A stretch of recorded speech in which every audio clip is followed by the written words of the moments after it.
So I was on the ground, half naked, like, really feel like a criminal. Ah! Fuck, that hurts my arm, man, my arm! My arm, stop, man! Stop! Stop! Discriminated in a really bad way, you know, so... Yeah, it's scary. It's scary what's happening. Ah! Ah! Okay. Fucking that hurts, man!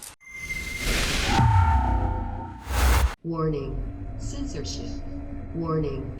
Hey guys, this is Yasmin from Rebel News. Today I'm here with Pablo and he was arrested at Mitre 10 at Bribie Island for not wearing a mask. So Pablo, tell us what happened.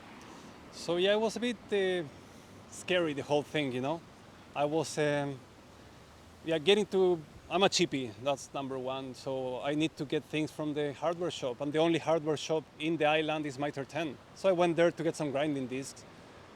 So something normal, you know, I go there very often, let's say.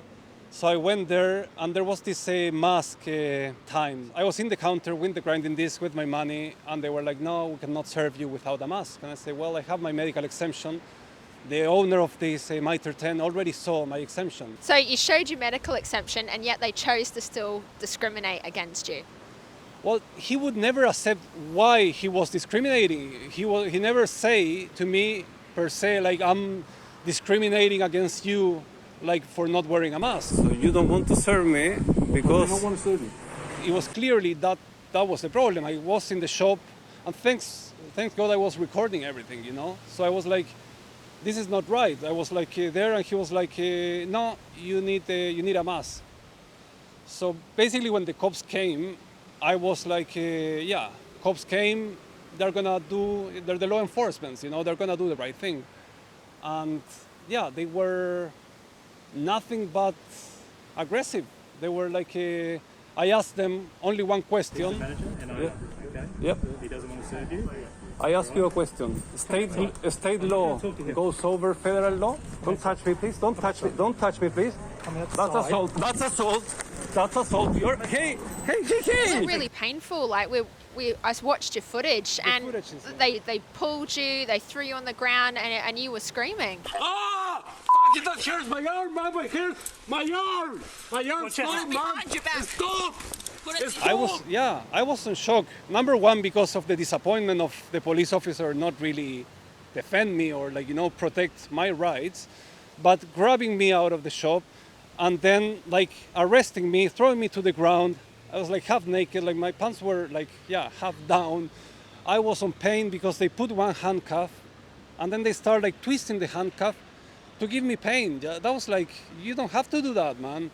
You can talk to me like a civil person. I'm not aggressive. I'm not like, you know, here to cause any trouble. He's the manager and owner, okay? Yep. He doesn't want to serve you. I ask you a question. Come outside. I'm not going to talk to you. Goes over federal law. Don't touch me, please. Don't touch me, please. Come outside. That's assault. Yeah, they hurt me a lot with the handcuff. They hurt both of my hips when they throw me to the ground. Then they took me to the police station, and they had me there for about 2.5 hours. And like I was like, hey mate, I want the doctors or the ambulance or somebody to come and report what happened because this was. You punished, you were aggressive with me, man.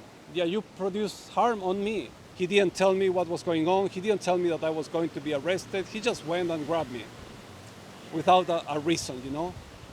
So yeah, feels scary. Yeah, well, thank you for speaking with us today, Pablo. So what happened to Pablo after the interview?